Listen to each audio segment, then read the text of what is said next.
soir, le Seigneur, je crois, il a une parole pour nous. Je vais directement rentrer dans le message ce soir.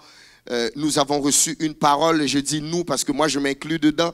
Parce que comme j'avais dit au pasteur, la parole prophétique que le pasteur a donnée pour l'église Vie Transformée, je crois qu'elle est pour nous, en tout cas pour moi personnellement, et je crois qu'elle l'est également pour notre église. Et sans que je le sache, la parole prophétique que nous avons à notre église, à l'église Le Refuge, est directement en lien avec qu'est-ce que le pasteur Dessalines avait déclaré pour l'année 2015. Donc je suis content parce qu'on est dans l'esprit. Amen. Combien savent qu'il y a un seul esprit et Dieu parle? Lorsque Dieu parle, c'est clair pour tout le monde. Amen.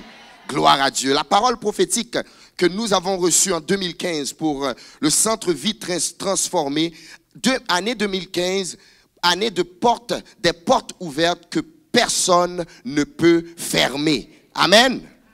Et cette parole prophétique a été tirée du texte biblique dans Apocalypse chapitre 3 verset 8.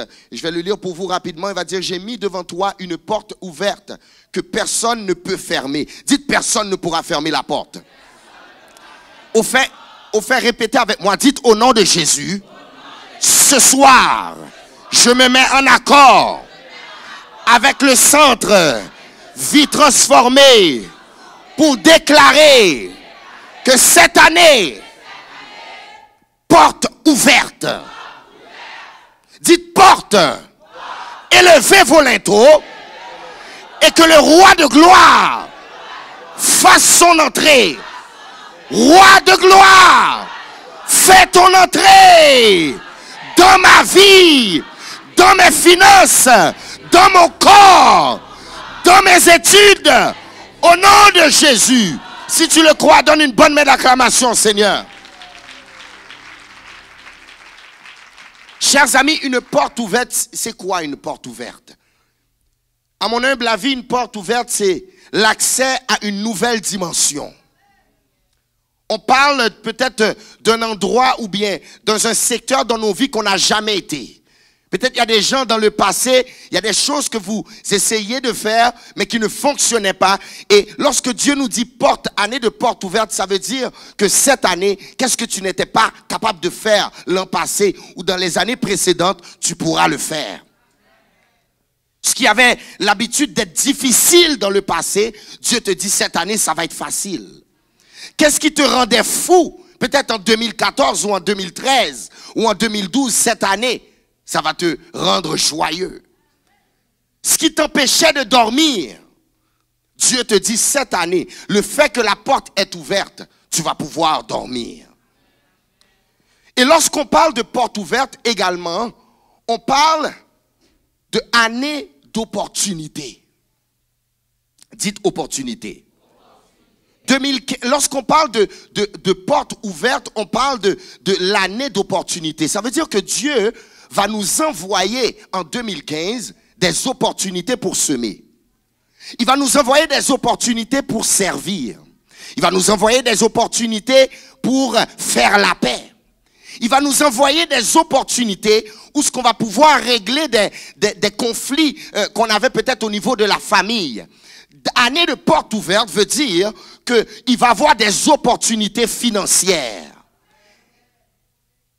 Opportunité veut dire semence. Dites semence.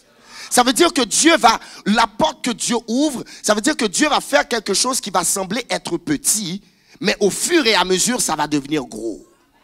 Année d'opportunité veut dire que Dieu sème quelque chose dans ta vie qui va peut-être être petit, mais ensuite, ça va devenir gros.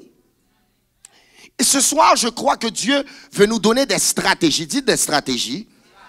Et pendant que j'étais en train de prier, pendant que j'étais en train de préparer le message, le Seigneur a mis une image dans ma tête que je veux vous parler rapidement. Il m'a montré l'image de lorsque je rentre au Maxi. J'ai un Maxi pas loin de chez moi.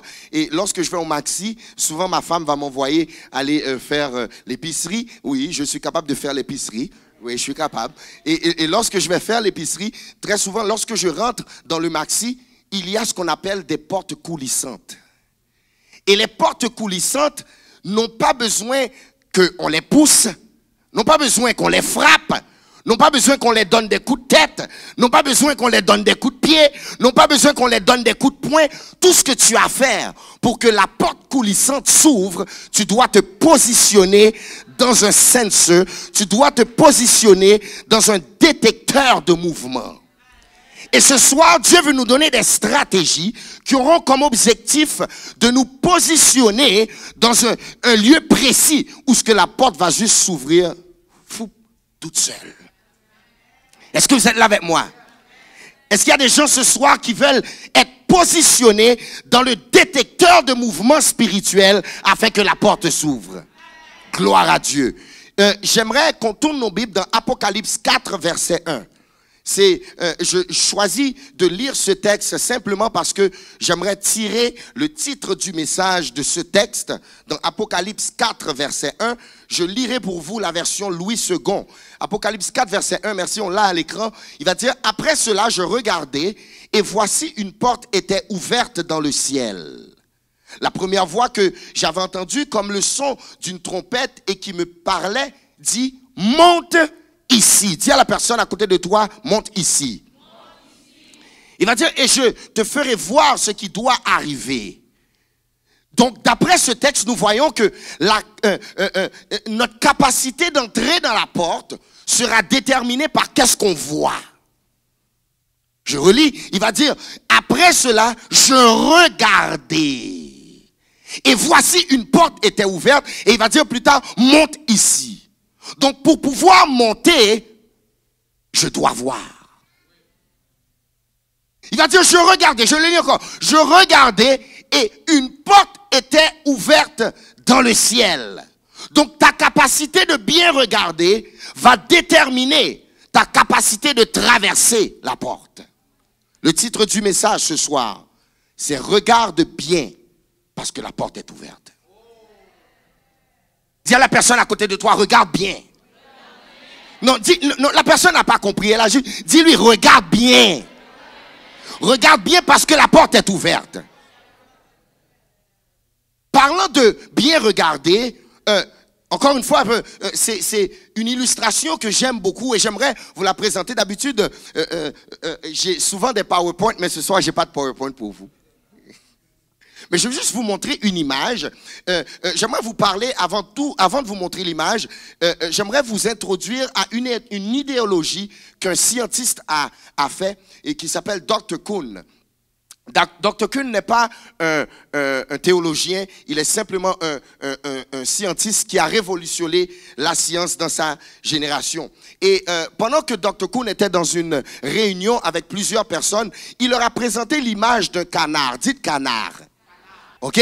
Il leur a présenté une image d'un canard. Et ce soir, j'aimerais vous présenter cette image. Est-ce qu'il y a des gens qui veulent voir l'image de notre canard? Dis à la personne à côté de toi, il faut que tu vois le canard. OK. Maintenant, est-ce qu'on peut me montrer l'image, s'il vous plaît? L'image du canard. Voici l'image du canard que Dr. Kuhn nous montrait. Hein, et il parle à l'auditoire et il dit à l'auditoire, voici, je vous présente le canard et ce canard, il est mon ami. Et à force de parler du canard, il va leur dire, regardez bien le canard. Et à force de regarder le canard, vous allez voir qu'il y a une autre image. Il y a des gens qui tournent leur tête. Si vous regardez le bec du canard, c'est en réalité les oreilles d'un lapin. Est-ce que vous êtes là avec moi? Donc, dépendamment de ta perspective, tu peux soit voir un canard ou un lapin. De la même manière, Dieu te dit ce soir, tu vas voir les portes s'ouvrir en 2015, dépendamment de la façon que tu vois. Ça va dépendre de ta perspective, ça va dépendre de la façon que tu vas observer ta vie. Dieu te dit ce soir de ne pas avoir une vision unidimensionnelle, mais d'avoir une genre de perspective qui va être ajustée dans le but de voir la porte s'ouvrir pendant l'année 2015. Et ce soir, j'aimerais me focaliser sur un texte. J'aimerais que nous puissions lire ensemble Genèse 28, 10 à 19. C'est le texte que j'aimerais développer et regarder et explorer avec vous ce soir. Je vais lire pour vous, vous n'avez pas besoin de lire. Je vais lire pour vous la version Louis II. Je lis pour vous Genèse chapitre 28, du verset 10 à 19. Est-ce qu'il y a des gens qui aiment la parole ici ce soir? Ok, je commence. Jacob partit de Beersheba et s'en alla à Charan. Il arriva dans un lieu où il passa la nuit, car le soleil était couché. Il y prit une pierre dont il fit son chevet. Il se coucha dans ce lieu-là. Il eut un songe. Et voici une échelle était appuyée sur la terre et son sommet touchait au ciel. Et voici les anges de Dieu montaient et descendaient par cette échelle. Et voici l'Éternel se tenait au-dessus d'elle. Et il dit, je suis l'Éternel, le Dieu d'Abraham, de ton père, et le Dieu d'Isaac. La terre sur laquelle tu as couché, je la donnerai à toi et à ta postérité. Ta postérité sera comme la poussière de la terre. Tu t'étendras à l'Occident et à l'Orient, au septentrion et au Midi. Et toutes les familles de la terre seront bénies en toi et en ta postérité. Voici, je suis avec toi.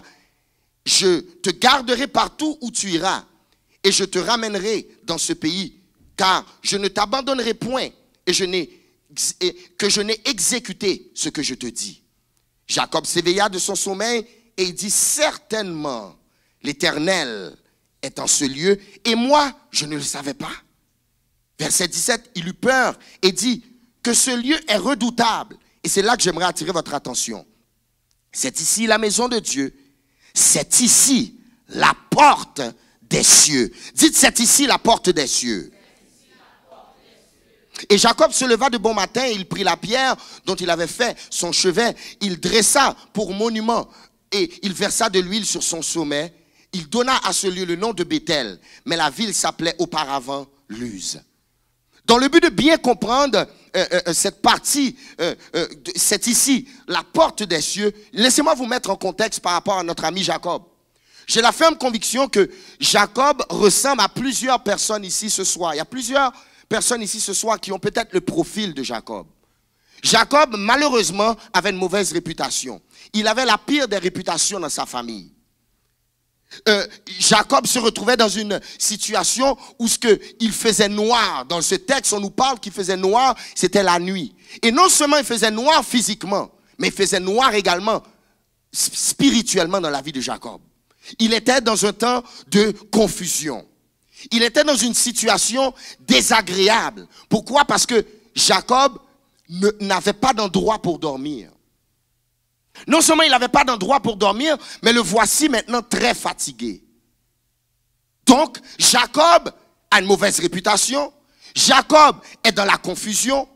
Jacob a nulle part où dormir, nulle part où reposer sa tête. Jacob est extrêmement fatigué. Il y a des gens ici ce soir, je ne sais pas si c'est une personne, mais il y a des gens ici ce soir, vous êtes fatigués. Tu es fatigué de souffrir les mêmes souffrances. Tu es fatigué de toujours avoir les mêmes problèmes d'argent. Tu es fatigué de toujours combattre les mêmes combats. Tu es fatigué de l'insuffisance financière. Tu es fatigué de l'instabilité. Il y a une instabilité dans ta vie. Tu es fatigué des instabilités relationnelles, des instabilités familiales. Tu ressembles à Jacob ce soir. Et laissez-moi vous dire que la première chose qu'on doit comprendre pour que Dieu ouvre des portes dans nos vies, c'est que pour que Dieu ouvre des nouvelles portes, on doit être fatigué des anciennes portes. On doit être fatigué des portes fermées. Il faut qu'on arrive cette année pour qu'on puisse voir les miracles dans nos vies. On doit arriver dans un état où ce qu'on se dit, trop, c'est trop, assez, c'est assez, enough is enough. On doit avoir l'attitude où ce qu'on dit, écoute, ça fait trop longtemps que je tourne autour de cette montagne. Ça fait trop longtemps que les portes sont fermées. Cette année, la porte doit s'ouvrir. Est-ce que vous êtes là avec moi? On doit avoir une attitude de violence, une attitude d'attente. Lorsque ça me fait penser dans Actes, lorsque Pierre était devant le temple et il s'apprêtait il y a un indigent qui était devant lui et la Bible va dire qu'il demandait l'aumône. Et la Bible va préciser que cet homme-là qui demandait l'aumône s'attendait à recevoir quelque chose. Cet esprit d'attente que nous devons avoir ne doit pas durer seulement au mois de janvier. Puis rendu au mois de février, on oublie. On doit constamment, on doit avoir un esprit d'attente et dire assez c'est assez, trop c'est trop, cette année la porte doit s'ouvrir. Dis à la personne à côté de toi, la porte doit s'ouvrir. Yeah. Maintenant, en plein milieu de la détresse, en plein milieu de la situation problématique de Jacob, Dieu va lui dire, porte ouverte. En plein milieu de tous les problèmes dans lesquels Jacob se retrouve. Plusieurs personnes, vous êtes dans cette situation. En plein milieu de la fatigue, 2014 a été une année d'enfer pour toi. 2013 a été, c'est pas parlé. 2014, tu as souffert. Et en plein où ce que tu rentres en 2015, Dieu te dit, année de porte ouverte. J'aimerais te dire ce soir, j'ai la ferme conviction que tu es un Jacob ce soir. Au verset 11, il va dire, il arriva dans le lieu où il passa la nuit, car le soleil était couché, il prit une pierre. Le niveau de fatigue de Jacob est tellement sérieux qu'il va carrément prendre une pierre. Je ne sais pas s'il y a des gens qui ont tellement... Ça vous est jamais arrivé que tu es tellement fatigué et que tu ne te souviens même pas comment tu t'es endormi? Il y a des gens, vous êtes fatigués spirituellement. Des fois, tu peux être tellement fatigué physiquement que tu commences à regarder un film et puis ensuite, tu te réveilles et puis tu vois que c'est le film qui te regarde. Tellement que tu es fatigué. C'est le niveau de fatigue que Jacob avait au point qu'il va commencer à faire un lit de pierre. Un lit de pierre. Le voilà maintenant en train de dormir sur quelque chose de dur, sur quelque chose de déplaisant. Voilà Jacob qui est en train de tirer le meilleur d'une mauvaise situation. Plusieurs personnes ici, vous avez essayé de tirer le meilleur d'une mauvaise situation. Je ne sais pas si c'est un emploi que tu n'aimes pas et tu tires le meilleur de cet emploi. Il y en a même plusieurs d'entre vous, je crois même que c'est peut-être une relation compliquée, une relation dure, une relation difficile et tu essayes de tirer le meilleur. Tu es comme Jacob. Jacob se retrouve dans une situation où il n'a pas le choix. Il est fatigué, il n'y a pas d'endroit pour dormir et il prend une pierre, un roc, un rocher pour faire de ce rocher son lit. Et je crois que la pierre est une métaphore. Il y a une métaphore dedans. Il y a deux symboles qui m'emmènent à mon premier point. Le premier symbole de la pierre sur laquelle Jacob est couché, c'est Jésus. On va présenter très souvent dans la parole de Dieu Jésus comme le rocher. Mon frère, ma soeur, lorsque on voit Jacob se coucher sur une pierre, c'est métaphoriquement, Dieu te dit, lorsque tu vas coucher ta tête sur Jésus, tu vas voir la porte s'ouvrir. Bizarrement, pendant que Jacob est couché sur une pierre, Dieu lui montre une porte ouverte. De la même manière, si tu te couches, tu mets ta tête pendant l'année 2015 sur la parole, Dieu va ouvrir la porte. La pierre représente Jésus-Christ. La pierre représente la parole de Dieu. Dieu te dit ce soir, pour pouvoir voir la porte que Jacob a vue, repose-toi sur le rocher. Le deuxième symbole qui m'emmène au deuxième point, c'est que la pierre représente quelque chose de compliqué. Daniel, comment tu peux dire que ça représente Jésus et ensuite tu dis que ça représente quelque chose de compliqué? Oui, parce que la roche, elle est dure. Et Dieu te dit, je suis dans la situation compliquée. Jacob qui se couche sur le rocher, ça veut dire qu'il y a quelque chose de difficile. Et il te dit en 2015, la porte du ciel s'ouvrira dans l'endroit difficile. J'entendais le pasteur, pendant que je suivais sur l'internet, j'entendais le pasteur a fait une déclaration et je la refais. Il a dit, lorsque Dieu ne nous délivre pas de notre problème, c'est qu'il veut nous développer dans le problème. Est-ce que cette année, tu auras le discernement pour ne pas percevoir ton problème comme quelque chose qui vient du diable, mais plutôt quelque chose qui vient de Dieu dans le but de t'éduquer, dans le but de te former? Les tribulations de la vie ne doivent pas être évitées. On doit simplement les utiliser comme des écoles pour être éduqués. Gloire à Dieu. Verset 12, il va dire, il eut un songe.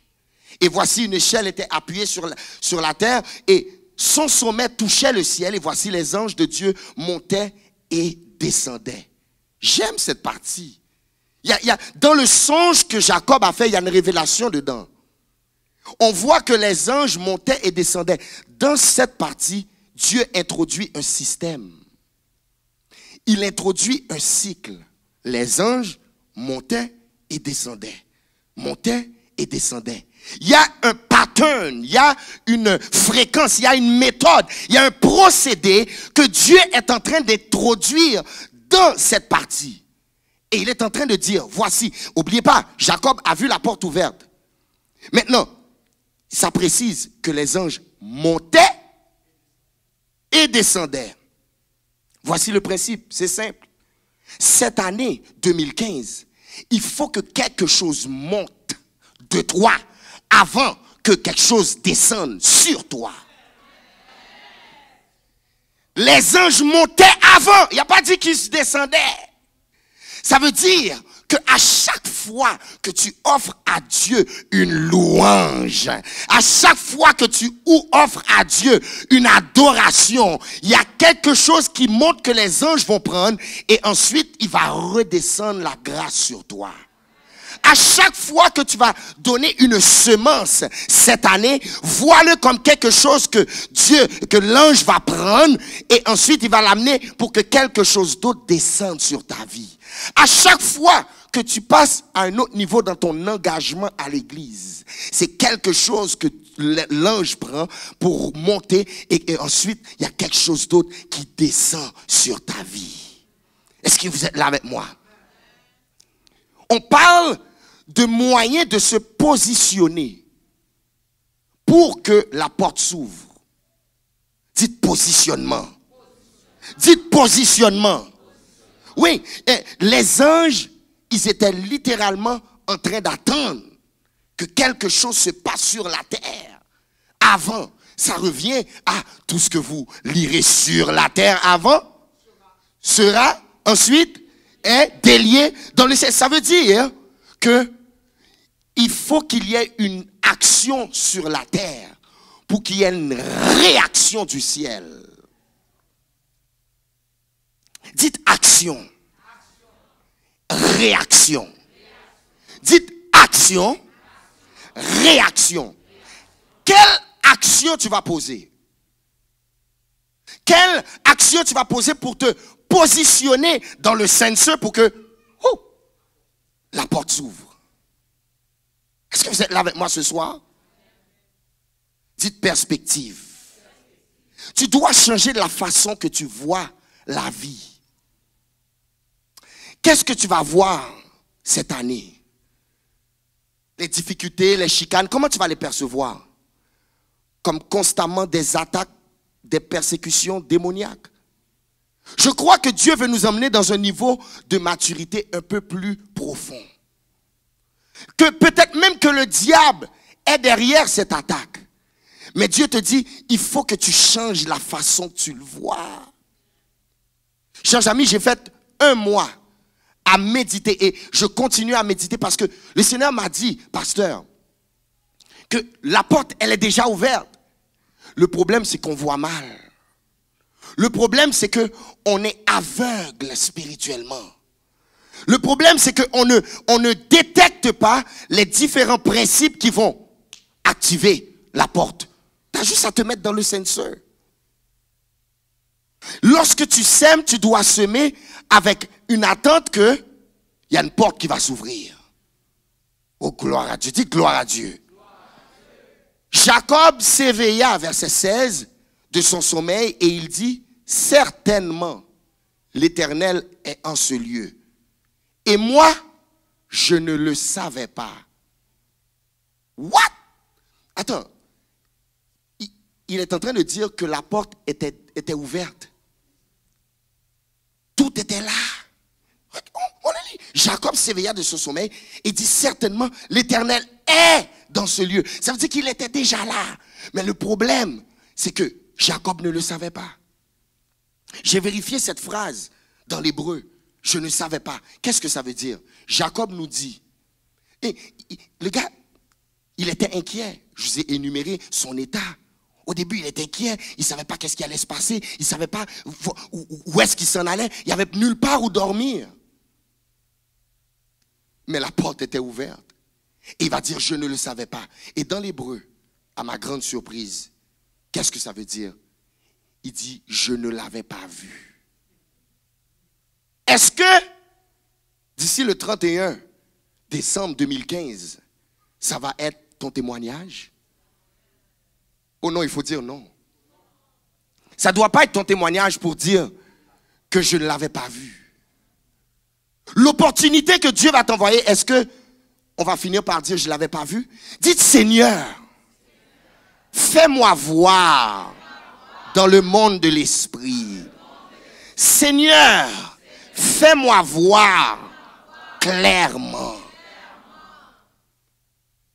Il dit, je ne l'avais pas vu. Je ne l'avais pas bien vu. Ou en d'autres mots, il dit, je ne l'avais pas discerné. Ça veut dire, qu'est-ce que tes yeux peuvent voir, tu vas pouvoir avoir. La porte cette année sera déterminée par ta perception, par tes yeux. Je crois que s'il y a, mon message est simple ce soir. Je n'ai pas beaucoup de choses à dire. C'est simplement, la porte elle est déjà ouverte. Mais regarde bien. Parce que si tu peux seulement la visualiser, elle va être matérialisée. If you gotta see it, c'est ça le problème. On doit le voir dans l'esprit. Et tant aussi longtemps que tu ne te vois pas dans cette situation réglée, tant aussi longtemps que tu n'as pas une visualisation. Je regardais, pendant que j'étais en train de vérifier ces histoires de visualisation, j'ai remarqué que malheureusement, le monde l'utilise. Des Michael Jordan, GSP, Oprah utilisent ces principes, mais sauf que nous, on va penser que ça vient du New Age. Pas du tout. Lorsque Dieu a appelé Abraham, qu'est-ce qu'il a dit à Abraham? Il a dit, lève tes yeux et regarde le plus loin que possible. Et tout ce que tu vois, c'est ça que Dieu va te donner comme terre. C'est ce qu'il va te donner comme possession. Mon frère, ma soeur, je crois que Dieu te dit, regarde et tu vas voir la porte ouverte. Parce que, guys, la porte est déjà ouverte. Donc le problème, c'est pas Dieu. Le problème, c'est nous. Le problème, c'est qu'on ne voit pas. Et il va dire, monte ici. Dis, monte ici. Monte ici veut dire monte dans l'esprit. Monte ici veut dire laisse la charnalité. Monte ici veut dire laisse le bébé là. Monte ici veut dire laisse la chair. Laisse le domaine des 5 sens. Oh man. Laisse le domaine des sens. Perçois dans l'esprit. Capte dans l'esprit. Ne cherche pas à chercher des confirmations avec les yeux naturels, avec les oreilles naturelles, avec l'odorat naturel, avec la nourriture. Non, non, Dieu te dit, cherche à percevoir dans l'esprit. Et laissez-moi vous dire, la parole que je donne aujourd'hui, je crois que ce n'est pas quelque chose de nouveau. Je crois que c'est quelque chose que le pasteur Dessalines nous a déjà enseigné. Mais est-ce qu'on le fait? Je m'excuse. C'est simple. Il faut simplement que tu l'identifies dans ton esprit. Et ensuite, tu vas pouvoir le matérialiser. Et c'est pour ça que ça prend du temps, les amis. C'est pour ça que ça prend du temps. C'est pour ça que la Bible va dire dans Marc 11, il va dire, si quelqu'un dit à cette montagne, ôte-toi de là, jette-toi dans la mer. Mais voici la clé, puis c'est là que tout le monde passe par-dessus. Et croit dans son cœur ce qu'il dit arrive. Il le verra s'accomplir. Et je termine avec ceci. Il y a une parole que le Seigneur m'a dit. Très souvent, je pratique les déclarations, beaucoup de déclarations. Et le Seigneur m'expliquait comment que, Daniel, il y a des déclarations que tu ne vois pas parce que tu parles d'un cœur vide. En d'autres mots, on déclare, je suis la tête et non la queue. Mais au fond, on ne le croit pas. Ce que je vous dis, je vous parle ici de travail. La Bible va souvent comparer le chrétien à un agriculteur. Vous avez déjà vu des agriculteurs qui restent là à dormir tout le temps? Non. Dans cette dimension, on parle de travail. Dis travail. Ça veut dire que tu dois prendre la parole. Il y a un temps, tu peux dire oui, mais je connais, je sais que c'est dans Deutéronome 28. Oui, Ésaïe 53 nous dit par les meurtrissures de Jésus, je suis guéri. Par les meurtrissures de Jésus, je suis guéri. 1 Pierre 2, 24. Mais on les connaît intellectuellement, mais on n'a pas la révélation. Et voici ce que Dieu m'a dit de dire. Et qu'est-ce que Dieu m'a dit? Il m'a dit, Daniel, prends le temps de approfondir, de ancrer la parole, de la laisser rentrer au plus profond de ton cœur. Et après, lorsque tu la déclares, oh, c'est là que la dynamite, c'est là que toute la puissance est dégagée pour pousser la montagne parce que tu parles d'un cœur rempli. Maintenant, le cœur se remplit seulement, et je sais qu'il n'y a pas grand monde ici qui le font. Ça se remplit seulement par la méditation. Méditer la parole. Josué 1,8 va nous dire que ce livre de la loi ne s'éloigne point de ta bouche. Médite-le jour et nuit afin d'agir fidèlement. Le mot méditer, c'est le mot ruminer. C'est le travail, c'est de la façon qu'une vache mange. La vache, elle va manger le gazon, elle a la capacité de le mettre dans son estomac et elle a une capacité de le reprendre pour la remastiquer encore. Ça veut dire, Éphésiens, quand tu dis Éphésiens 3,20, il va nous dire, or à celui qui peut faire par la puissance qui agit en nous, au-delà de ce que nous pourrions penser ou demander. Tu répètes, or à celui, moi, qui peut faire par la puissance qui agit en moi, faire au-delà de ce que j'aurais pu penser ou demander. Je peux faire au-delà de ce que j'aurais pu penser ou demander. Or, par la puissance qui habite en moi, par l'onction qui habite en moi, par le Saint-Esprit qui habite en moi, à celui qui peut faire par la puissance qui agit en moi. Cette puissance agit à l'intérieur de moi. Elle est là à l'intérieur de moi. Elle est là à l'intérieur de moi. Elle ne sera pas là demain. Elle ne sera pas là après-demain. Elle est là ce soir à travers moi. Elle est là en moi. Et or à celui qui peut faire par cette puissance qui agit en moi. Au-delà. Cette année, je vais marcher au-delà de mes circonstances. Cette année, je vais marcher sur l'eau. Qu'est-ce qui me faisait couler cette année? Je vais marcher dessus. Je peux faire au-delà de ce que j'aurais pu penser ou imaginer. Cette année, Dieu va faire plus. Lorsque tu rentres dans ça, la méditation. Tu relis, tu relis, tu relis, tu relis, tu relis, tu relis, tu relis, tu relis, et tu relis, et tu relis, et tu relis jusqu'à ce que ça pénètre. Et lorsque tu commences à être tanné, c'est là que tu commences à comprendre. J'aimerais exhorter l'église ce soir à simplement prendre ce message. J'aurais pu prendre 5 minutes pour le dire. Regarde bien. Parce que la porte est ouverte. Que le Seigneur vous bénisse.